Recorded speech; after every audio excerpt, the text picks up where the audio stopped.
Hello and welcome back to another video. We got the 2023-24 edition of Keep or Sell for City off the back of a progressive season, I suppose. Our best league finish since 2018, I believe, with 11th in the end. 2018-19 we finished 8th or 9th. That was our best league finish up until this one, which is nice. That was what, 5 years ago now? So a nice bit of progression under Liam Manning. Obviously that 7-game unbeaten run at the end of the season up until yesterday against Stoke, which we'll try and ignore.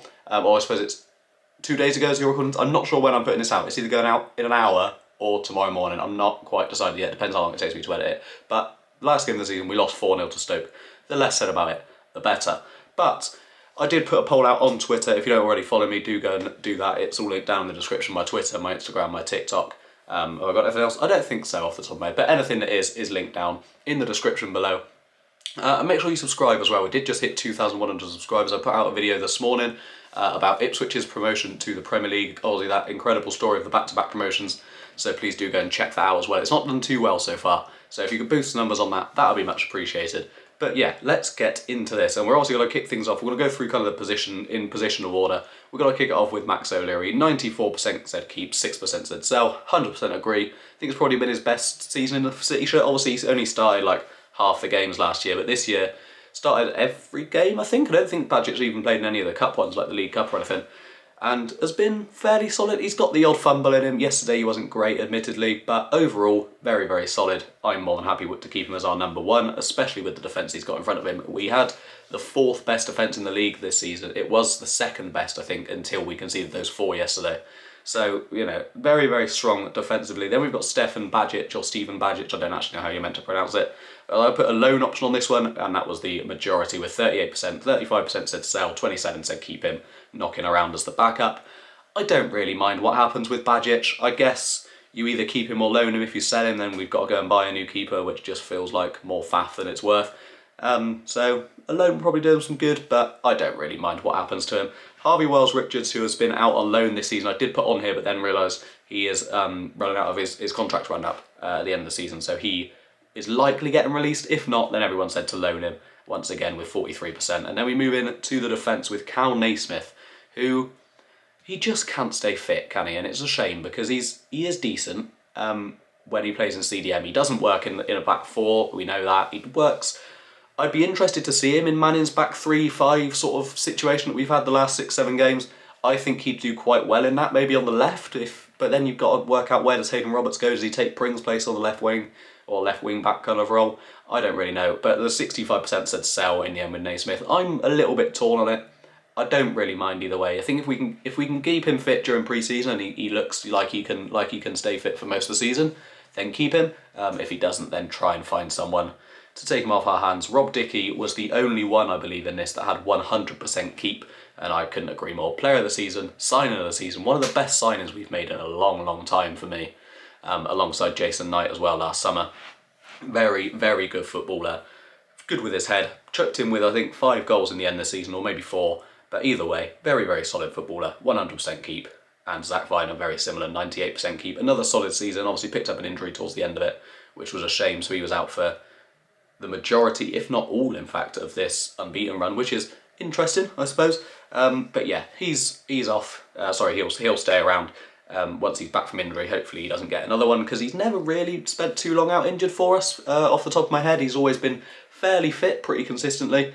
Rob Atkinson, everyone said keep again, 85% to 15%, which I'm happy with. Once again, more than makes sense to me. Obviously he's been out for what, 15, 16 months now with that ACL that he picked up at where was it, Sunderland away last season, back in February. I think it was sort of mid-February time, 2023. And then as he was on the verge of making a return and played for the under-21s and picked up like a little niggle of an injury again, which I think happens quite a lot really. We've seen it with Belarus. Obviously he came back from his back-to-back ACLs and got a little bit of an injury. It kind of tends to happen off the back of a big injury like that, so I'm not too worried. Hopefully we get him back next season and he'll be better than ever, because imagine a back 3 of Atkinson, Dickey and Viner. That is a beautiful, beautiful thought when you've got the options of McCrory, Tanner, Pring and Roberts as your wing backs, or potentially Tanner and Roberts, or maybe even McCrory, to be fair, sliding in on the wide parts of the 3.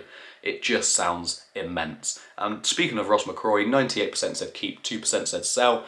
Obviously, he's only really played for us since mid-January. I think West Ham was his debut, West Ham at home. And he's been fairly solid. Most weeks, kind of the average 6, 7 out of 10. Does his job, goes about his business fairly quietly, does quite well. So I'm happy with that. George Tanner, very similar, 98% said keep again. Same with Cameron Pring. None of these guys have had outstanding seasons really, but they've all just been fairly solid, fairly middle of the road, kind of average 6, 7, 8 out of 10 most weeks. So no complaints, no reason to switch it up really. Pring, I guess if you get a good offer for him, I wouldn't be shocked if he leaves because I think his contract's up in a couple of years. Maybe, I don't think it's next summer, I think it's the summer after, but I could be wrong on that. I mean, I might be forgetting he signed a new deal or something like that. But yeah, I don't mind with Pring. If he stays, that'd be brilliant. If he goes, as long as we get decent money for him, I don't mind because I think we will keep Hayden Roberts, which everybody said to keep, and he has just been spectacular, hasn't he, since he came back from that injury, especially on this unbeaten run, filling in at left centre half. He has been immense, which is very, very nice. So yeah, 100% keeping him. Andy King, I did put in here because this was done about a week or so before he announced his retirement from professional football. Obviously, his last game was yesterday against Stoke, so yeah, congratulations on an amazing career to him. Obviously won the Premier League with Leicester. I think he won League One, the Championship and League and the Premier League with Leicester. I could be wrong, he definitely got promoted from all of them with him. A lot of his playing career obviously spent under Nigel Pearson, Claudio Ranieri, guiding Leicester to that amazing win, and then he's a Bristol City fan, so to retire with us, he said himself, was very, very special, and having spent the last 3 years here after getting his 1-year deal when he signed on. Matty James, though, and Joe Williams as well, also expiring at the end of the season. I can't imagine it's too long before we get the retained list. It'll probably be in the next few days. I think we only keep one of them on, and I think it makes a lot more sense to keep Williams than it does Matty James. James hasn't really featured too much last sort of few weeks of the season, which would kind of give everyone a little bit of an inkling that he's probably going to be going. And I think we've kept Williams fit for most of this season and really reaped the rewards of that, which is good. So I'd like to see him get a new contract. I don't mind too much if James goes, because we've got Max Bird coming in, obviously in the summer from Derby, who we signed in January and then loaned back to them, who scored on the final day of the season and could still yet get promoted. Did get promoted with Derby. Scored the goal that got them promoted, in fact. So yeah, I guess he kind of just slides straight into that Matty James role, the kind of box-to-box midfielder. He looks like he'll be very, very good. And that brings us on nicely, speaking of box-to-box midfielders, to Taylor Gardner-Hickman, who has been out for a fair while now, really, with an injury. About 94% said keep again, 6% said sell. I'm firmly in the keep camp as well. I think he's a very, very solid footballer, very, very good footballer. And yeah, want to see how he progresses next season. I think he's been really, really good for us this year. Jason Knight, you've got to keep. 98% said the same. And I think he is just amazing. Again, one of our best signings in recent years. Really, really solid. Just consistent again. 7, 8 out of 10 every week. The odd 9, 10 out of 10. Chips in with a few goals. It's exactly what you want from your kind of more creative of the midfield pairing.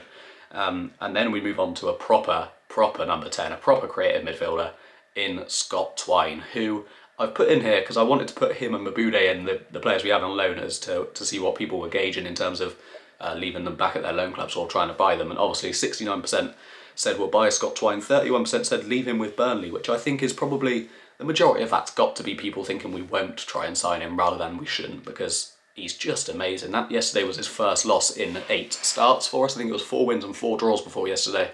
And obviously then we lost 4-0. But he did have the ball in the back of the net yesterday from a lovely goal. But Conway was just offside, unfortunately, in the build-up, which meant that it got disallowed. And then you move on to Anis Mehmeti, another player who's starting to show us potential this season, which is nice. I put loan in there as well because I thought that might be a decent option, but no one voted for it, so evidently not. 94% said keep, though he was on a good run of form when I put this out as well, and still is-ish, I guess. But second half of the season, he's been really solid for us since that goal against Hull against Hull around Christmas. Sorry, he's been very, very decent, and I'd like to see him kick on next season. I really, really would, because I think he's a fantastic footballer in there somewhere. There's definitely the talent. And he's still pretty young. What is he, like 22, 23 maybe now? Possibly not even that, to be fair. I know he was in the 21 under 21 thing that the EFL put out, because we have Jason Knight, Jason Knight, Hayden Roberts, Max Bird, and Anis Mehmeti from that 21 under 21 thing that they put out at the start of 2023, I think it was, or at the start of last season maybe. I'm not entirely sure when it was put out, but we've got 4 of them out of the 21, which is very, very nice for us. Then we move on to the front line. We've got Naki Wells, who 62% have said keep, 38% have said sell. Sorry, the other way around, 62% said sell, 38% said keep. I don't really mind what happens on this one. I think Wells is all right. He signed a new deal, didn't he, sort of Christmas time last year. I'm not sure when that took him to be honest. I can't actually remember off the top of my head, but he's decent to have around the place. He's chipped in with a few goals this season. What did he get? 6, 7 maybe in the end. And yeah, he's all right. His legs are going. He's definitely not a starting striker anymore for me, but he's all right to chuck on off the bench because I think moving on to Tommy Conway that he will go this summer, and a lot of people have said we should try and keep him. I disagree. I think he's out of contract. Well, I know he's out of contract, obviously, as everyone does, next summer, and I don't see him signing a new one. And I also think that if we can cash in now, we should, because he's not going to, like, we can still get probably 4 or 5-ish million for him. His value's probably gone down a little bit this season, to be honest, because he hasn't had as good a season as I think a lot of people hoped and thought he would, which is a shame. Obviously, that big goal against West Ham, or those 2 big goals against West Ham, kind of piping his value up a little bit, which is nice. Harry Cornick, the man, the myth, the legend. Unfortunately, 63% said sell, which is realistically the right option. But we all love Harry Cornick, don't we? He needs to stay. He needs to stay. Just look at this clip and tell me that that man doesn't need to stay at this football club. Build the statue outside the Atio. Get it done now. John Lansdowne, thank you very much. Then we move on to Daya Mabude, who I couldn't tell you a single thing about him. Saw him on the pitch for about 10 minutes against QPR, maybe I think it was. And yeah, don't know. Everyone says leave in Belgium. I'm going to have to agree, because clearly he's not doing something right to get any game time in that, 4 or 5 months that he's been with us. So I guess he just goes back to Belgium and disappears, and we never see him again. But who knows, maybe we sign him and loan him out somewhere, but he's clearly not getting in the team for us. And last but not least, Sam Bell, who's been out since that Southampton game, was it? Or the game after, against QPR, where he pulled at his hamstring or something like that, or tore it. It was some sort of muscle injury. But again, 76% of people, I believe, said keep on that one, which I'm agreeing with. I think he's a decent player. Chips in with a few goals here. What did he get in the end this season? Maybe 4 or 5. He started really well, didn't he? And then he went on a bit of a barren run where, to be fair, we weren't in great form for the majority of that. But then picked up a little bit, got a few goals around February time, just before his injury, obviously scoring against Southampton to put us 2-0 up, I think it was at the time. No, it wasn't. It was the first goal, wasn't it? It was the first goal that he scored.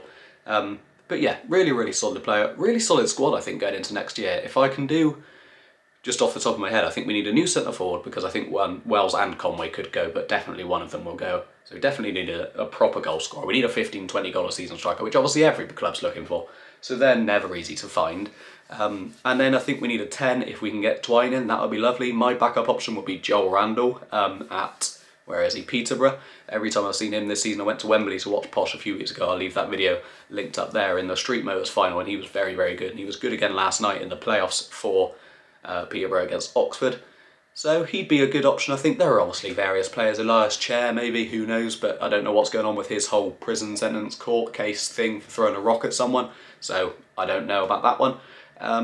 And then maybe we could do with another body in midfield. I think if James and Williams go, we definitely need to sign someone, because Josh Stokes will be going back out on loan, I expect. But we've got to remember, we've got a hell of an injury list at the moment. Like I said, going through that squad, we've got Atkinson, Benarous, Naismith, etc. Sam Bell to come back from injury. So I think we're in a decent little spot next season to maybe have a little bit of a crack at the top 6. That might be a bit ambitious, but as long as we progress again off of 11th next season, if we can get sort of 9th, 8th, I'll be very happy with that. I remember Tinian came out in an interview on, I believe it was on Radio Bristol, a few weeks back, saying that the aim was 10 more points from this season to next season, which would put us on 72 and put us, I believe we'd have finished 7th or 8th, maybe just before, I think it was 7th, just behind Hull, or just above Hull, sorry, but just behind Norwich, who were in 6th. So we'd missed out on the playoffs by 3 points, which I won't complain about that. If we do that next season, that would be nice bit of progression. But I think we're a very attractive proposition for players coming into this summer, which is nice, because it's the first time in a while that we've been able to say that. It's probably the first time since our best league finish, coming back in the Championship in 2018-19, when we should have got in the playoffs. That team that had Adam Webster, Thomas Callas on top form at the back, and it was just incredible, wasn't it? You had Jeju banging the goals at the other end, Eliasson was playing well. What a team that was. But yeah, I think we're an attractive little proposition for especially young players. Obviously, everyone knows now about Alex Scott, and that's going to help us, I think, a little bit in terms of like player development and things like that, in terms of young players wanting to come here. But yeah, I'll do kind of transfer videos as and when the rumour mill gets going throughout the summer. But I hope you have enjoyed this. Like I said, like, share and subscribe down below, and I'll see you in a bit. Cheers.